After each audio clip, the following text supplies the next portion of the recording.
Africans listening to this. Well, are you prepared to tolerate any kind of opposition in Eritrea?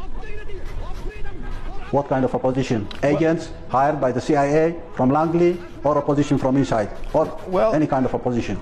There was something of a crackdown against the opposition by the Eritreans, by your government in 2001. Journalists never, not at all. Not at all. You are disinformed. There has never been any opposition in this country. This is a total lie. And if you're talking about a political process, that is a different matter. If you're talking an opposition that has been fabricated and created by Langley, then you would call that an opposition. I would not call that an opposition. Well, but you did close down the free press, and, you know, just to get to some specifics, there were 2 Eritreans who worked for the US Embassy in Asmara who were imprisoned. They have not been put on trial yet.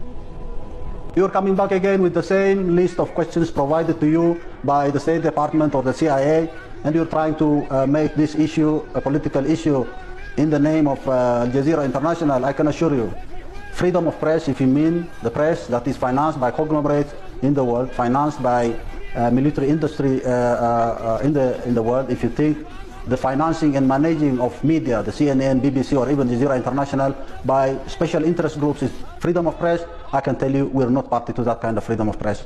Damn! But you have rejected millions of dollars in aid.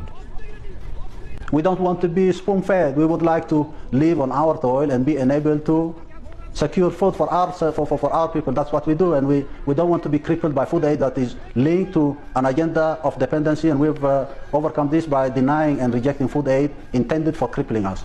President, I can understand that you don't want to be spoon-fed, as you say. You want to be self-reliant, you want to be self-sufficient, but there are food shortages in Asmara.